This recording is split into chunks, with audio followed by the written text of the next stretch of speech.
um obstáculo, havia um impedimento, era o rio Jordão. Mas esse obstáculo, esse impedimento poderia haver na mente do ser humano, não na mente de Deus. Porque quando Deus olhava para o rio Jordão, não via como um obstáculo, mas apenas um servo que estava pronto para obedecer a sua voz. Muitas vezes, nós, na nossa caminhada, nós olhamos para frente, enxergamos obstáculos, enxergamos problemas, enxergamos alguma coisa que está nos atrapalhando. Mas se olharmos com o olhar de Deus, com o olhar divino, se olharmos como Deus olha, nós vamos ver de uma forma totalmente diferente. Agora, se nós olharmos no capítulo 3, começou a preparação para o povo passar o rio Jordão. Chegou o momento deles atravessarem para a terra que Deus havia prometido. E a Bíblia diz que chegaram, foram até o local, próximo ao rio, até a divisa, e ficaram ali por 3 dias. E Josué falou que para algum dos líderes andar no meio do povo e avisar eles, que eles ficassem atentos, porque no momento em que os sacerdotes erguessem a arca, tirassem a arca da tenda e colocassem sobre os seus ombros e começassem a caminhar, eles ficassem atrás olhando e logo em seguida começassem a caminhar e seguir a arca, porque Deus iria operar um milagre no momento em que a presença de Deus fosse levantada, no momento em que a presença de Deus começasse a se mover. Deus iria operar um grande milagre e eles deveriam estar atentos, seguindo aquela arca, seguindo a presença de Deus. Nós sabemos que aquela arca era um símbolo, era a figura da presença de Deus, e o próprio Deus estava ali com a sua glória, com a sua presença em cima daquela arca. E era por isso que era carregada nos ombros do sacerdote. Talvez você já assistiu algum filme onde existem aqueles reis que sentam numa cadeira, uma rainha, e lá vão os seus servos erguendo, carregando e levando. É mais ou menos isso que estava acontecendo. Na verdade era isso que estava acontecendo. Quando os sacerdotes estavam andando e levando aquela arca, eles estavam levando o seu rei junto. E lá estava indo a autoridade, lá estava indo aquele que tinha a solução para tudo, lá estava indo aquele que deveria ser adorado. Quando nós deixamos que a presença de Deus nos guie, a vitória é certa. Quando nós não procuramos fazer o nosso próprio caminho, seguir o nosso próprio trilho, deixamos que Deus nos guie, então nós somos vencedores. Lembrei de uma história que eu gosto de contar, pois foi um fato que aconteceu com o pastor adventista, o pastor Leandro Bulhon, quando ele foi missionário. Hoje ele é um velhinho, já está lá com seus 80 e poucos anos. Ele foi um missionário na selva amazônica, lá na Bolívia, na selva amazônica, e ele estava lá quando era jovem, moço ainda, trabalhando entre os índios. Ele tinha que sair de uma tribo e ir até outra tribo, mas no meio da mata, no meio da selva, como poderia ir? Precisava de um guia. Então ele conseguiu que o índio de uma tribo fosse o seu guia, para que ele pudesse ir até a outra tribo. E ele agora começa a seguir aquele índio. Eles estão entrando dentro da selva amazônica, estão indo, mas passa-se horas, começa cedo, já chega tarde, estão cansados, então lá no meio daquela selva, e de repente ele olha para aquele índio que era o seu guia, e ele está olhando para um lado e para o outro, e o pastor Leandro Bulhon, que naquele tempo era um missionário, que estava lá, pergunta para o índio: você se perdeu? Você não sabe mais o caminho? Estamos perdidos no meio dessa selva? O que o índio responde para ele? Desde quando nós saímos, você enxergou algum caminho? Não. Então, o caminho sou eu. Sou eu o caminho. Você me segue, nós vamos chegar lá. E foi assim que aconteceu. O índio não estava perdido, porque ele era o caminho. Dentro da selva não tinha caminho. Ele simplesmente sabia como caminhar, como se conduzir. Quando Jesus diz que Ele é o caminho, nós devemos deixar que Ele nos guie. Por mais que você não entenda o que está acontecendo, por mais que você não compreenda o que está acontecendo, você deixa ele ser o caminho, você simplesmente segue, você simplesmente ouve a sua voz, você simplesmente obedece, você simplesmente deixa ele ir na sua frente e ele te leva ao destino certo. Porque esses homens que estavam seguindo a arca, a presença de Deus. E Deus disse para Josué: então vão levar a arca. E quando os sacerdotes colocarem os seus pés na água, o milagre vai acontecer. E foi isso que aconteceu. O sacerdote, com a presença de Deus, com aquela arca, carregando nos seus ombros, colocava a arca, colocava o varal, era mais do que um sacerdote, eles estavam unidos, porque se um chegasse a tropeçar e cair, prejudicavam outros dois, eles tinham que estar unidos. Isso fala que os que trabalham no reino de Deus, quando fala de sacerdote, fala de toda a igreja, porque nós somos constituídos como sacerdote de Deus. Nós devemos estar unidos para poder levar a arca de Deus, não devemos estar separados, tem que haver união, porque não há união, não há presença de Deus. Tem que ter união, tem que ter comunhão. Quando os sacerdotes chegaram e ele colocaram seus pés na água, a Bíblia diz que o milagre aconteceu. E quando eles colocaram os pés na água, não foi aonde que eles colocaram o pé na água que a água começou a separar. A Bíblia diz que foi uma distância muito longe. Lá a água parou. Na hora que eles colocaram os pés na água, eles não viram o milagre, mas o milagre já tinha acontecido. Passou-se um tempo e quando perceberam, as águas foram diminuindo e estava seco.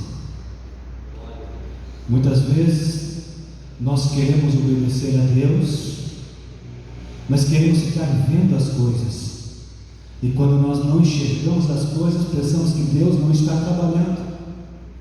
Se aqueles homens colocassem os pés na água e a água continua andando, continua descendo, eles poderiam cair na tentação de murmurar, dizer: Moisés, não é verdade, colocamos os pés na água e ainda a água está vindo. É que tinha parado lá numa distância muito longe, mas tinha parado.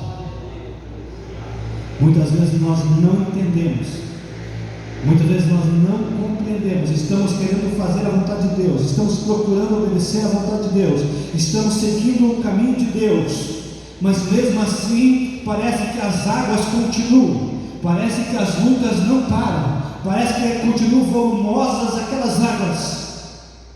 Não murmure, não reclame, simplesmente adore a Deus, simplesmente acredite que se você está levando a presença de Deus contigo, a vitória é certa, não tem erro. Agora a água parou, os sacerdotes vão até o meio do rio e lá eles param. Eu estava observando nesse texto e achando muito interessante que agora o povo pode vir e passar, e a arca ela permanece ali no meio daquele rio.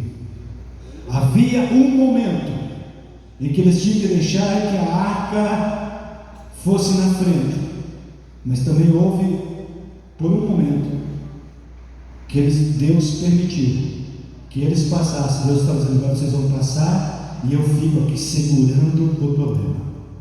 Vocês podem ir na frente, podem ir passando, porque eu fico aqui segurando para que vocês passem em segurança. Esse é o nosso Deus, Ele sabe como trabalhar. Mas o povo está passando, mas ali tinha que fazer alguma coisa. Era para eles pegar 12 pedras, escolher 12 homens e pegar aquelas pedras dos rios, porque pedras não eram pedras tão pequenas, tinham que ser pedras grandes. Por prova disso que eles colocaram nos ombros para poder carregar, eram pesadas. Eram pedras de rios, então eram pedras redondas, provavelmente pedras lisas, diferente daquelas pedras que estavam lá no deserto, que estavam fora do rio. Eles deviam pegar aquelas pedras diferentes. tocar sobre os seus ombros e levaram uma distância até Gilgal, para lá eles fazerem um altar. Esse altar seria um memorial, seria algo para ser lembrado, algo para fazer lembrar que um dia eles passaram por aquele rio, para que quando no futuro os filhos olhassem para aquelas pedras diferentes, para aquele altar especial e perguntassem: de onde são essas pedras? Por que elas estão aqui? Como chegaram até aqui? Os pais poderiam dizer: um dia Deus nos deu livramento. Você pai, você mãe, não desista de lutar, porque chegará um dia que seus filhos irão perguntar: pai, como chegamos até aqui? Você poderá contar a tua história, poderá contar pelos caminhos que você passou, e poderá testificar das muitas e muitas vezes que Deus trabalhou, que Deus operou milagres, que Deus operou maravilhas. Você vai trazer marcas. Foi isso que foi lido hoje na abertura desse culto, quando o salmista diz: ó minha alma, não te esqueça nenhum só dos seus benefícios. Tudo que é em mim bendiga o seu santo nome, porque eu me sinto perdoado, Ele me perdoou, e não tem nada que pague por isso. Ele que cura todas as minhas enfermidades, todas, retira na vida da perdição, me coroa de graça e misericórdia. Ele que farta minha boca de bens, Ele que renova a minha vida como da águia. É o Senhor que faz justiça e juízo na terra. E nós somos testemunhas. Quando foi erguido esse altar, foi para que fosse lembrado das bênçãos de Deus. Isso me faz lembrar também do profeta Jeremias, que no momento de angústia, no momento de aflição, e vendo o povo de Israel sofrendo, ele disse: eu quero trazer à memória o que me dá esperança. Eu estou vendo o sofrimento do meu povo, eu estou vendo que estão pagando por seus pecados, eu estou vendo que eles estão passando por grande dificuldade, mas eu quero trazer à memória o que me dá esperança. O que pode dar esperança para o profeta Jeremias nessa hora? Ele lembra: só estamos aqui porque as misericórdias do Senhor se renovam a cada manhã. E que se deixa, pois, o homem vivente que está nos seus próprios pecados, mas lembre de adorar a Deus, lembre de agradecer a Deus, lembre de saber que só está aqui porque as misericórdias de Deus são sobre a sua vida.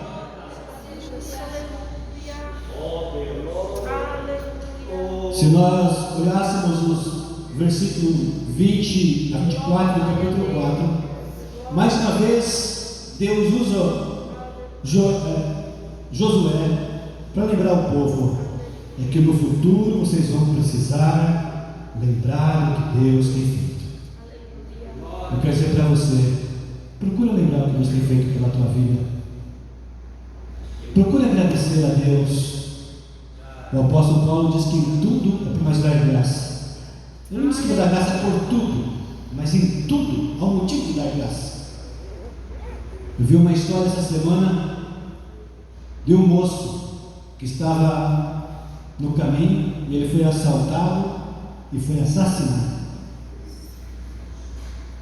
Passados uns dias, o pai do moço estava no culto e ele disse assim: eu quero agradecer a Deus pela morte do meu filho. As pessoas ao redor olharam e ficaram todas assustadas. O pai agradeceu a morte do filho. Deixa eu explicar.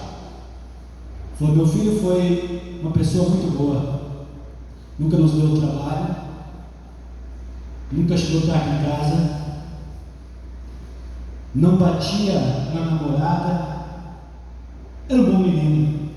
Eu quero agradecer a Deus pelo tempo de vida que ele teve. Em relação à morte dele, eu quero agradecer a Deus por ele ter sido a vítima e não o assassino.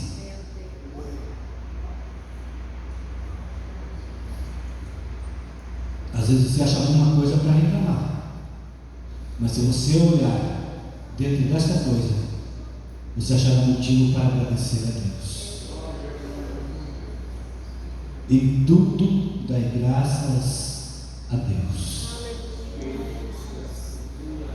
Se você tiver um coração grato, o Espírito Santo te fará enxergar coisas que não está enxergando, ver aonde você não está vendo e perceber que há motivo para agradecer a Deus e adorar a Deus todos os dias.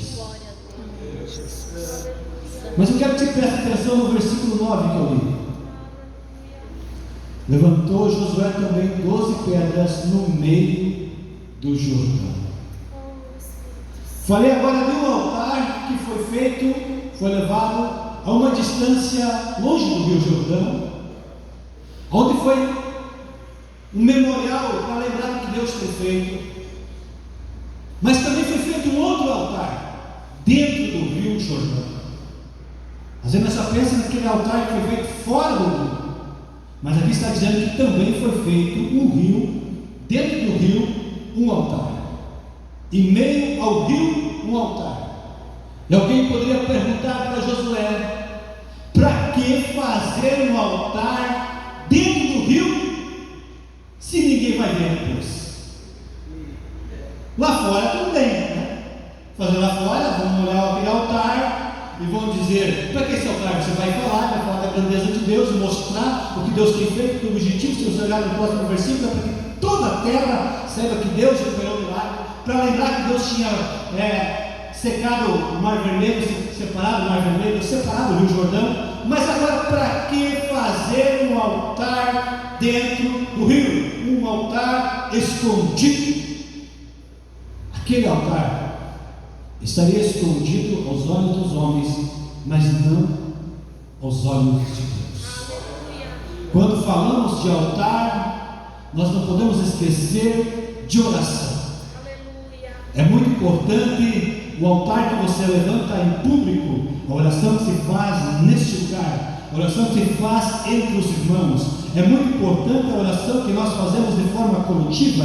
É muito importante muitas vezes chegar aqui na igreja, se expressar, orar em voz alta e clamar a Deus. É muito importante essa oração. Mas muitas vezes a oração da alma, a oração do coração, a oração do gemido, a oração que falamos dos nossos pecados sem preocupar se alguém está ouvindo, sabe? A oração que você se abre para Deus de uma forma plena e completa é aquela que você faz sozinho, sozinha, lá no teu quarto, escondido em algum lugar, só você e Deus, para que você tenha êxito na casa de Deus. Para que a tua oração que se faz neste lugar tenha êxito, não esqueça que você precisa ter orações individuais, oração pessoal, oração no lugar que só você e Deus.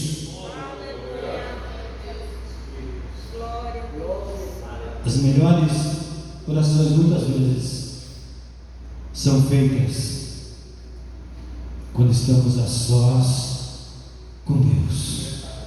Como está a tua vida de oração? Tem tirado tempo para conversar com Deus em casa, no dia a dia? Martinho Lutero falou ano passado: quem não se encontra com Deus pela manhã, poderá se encontrar muitas vezes com Satanás durante o dia. Consagre o teu dia a Deus.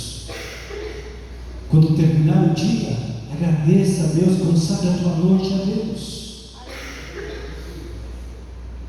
Mas aquele Rio Jordão, quando o povo estava passando, era o tempo de muitas águas, mas haveria também aqueles momentos de seca, e aquele altar iria aparecer.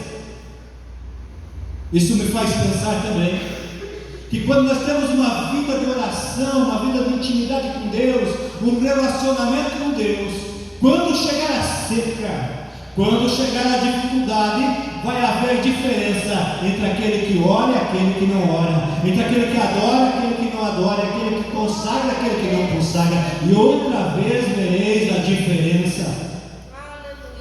Quer vencer na vida? Quer ser vitorioso? Quer ser vitoriosa? Precisamos de uma vida de oração, de uma vida de comunhão com Deus. Precisamos adorar a Deus em todo o tempo.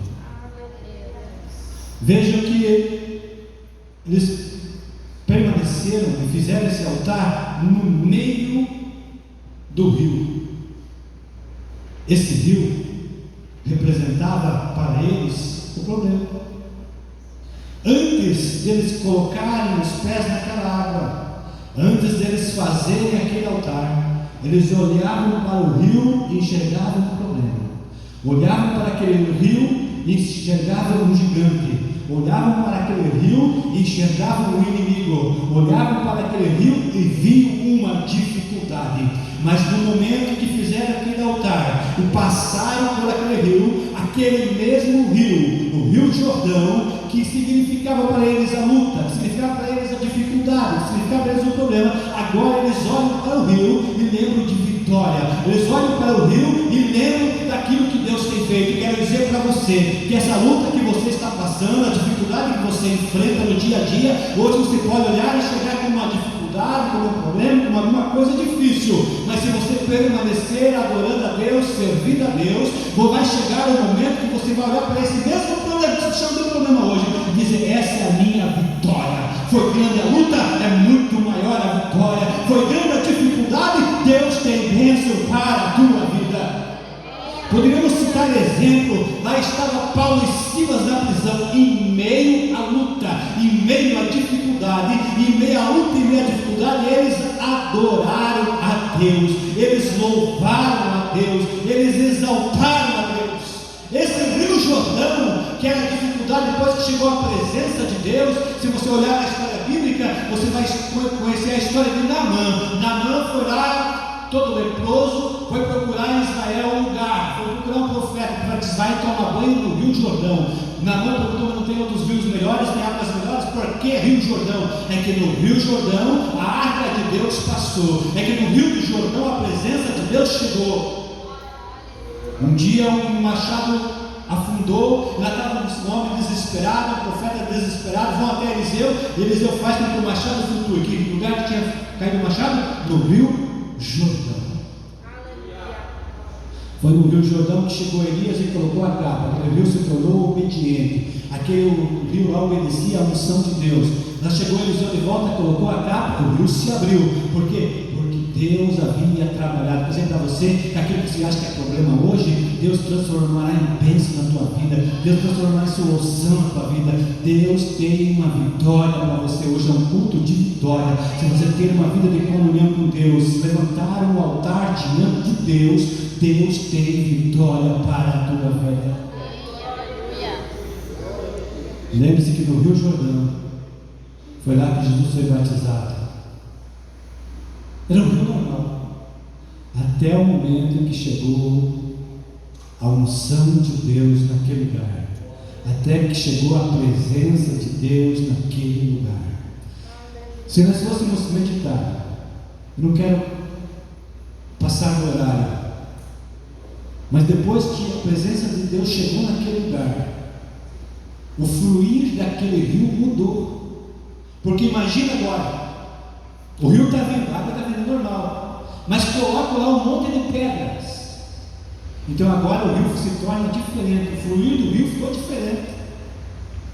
Quando se faz um altar de oração, de comunhão com Deus, de adoração a Deus, o fluir da tua vida se tornará diferente. Você quer novos caminhos, novos horizontes, quer ser abençoado, abençoado por Deus, então levanta um altar nesse rio, porque haverá um novo fluir da tua vida.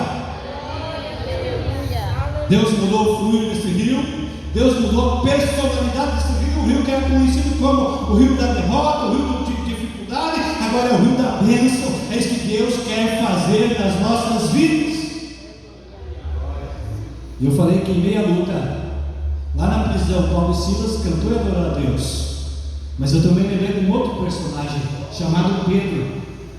Ele estava preso.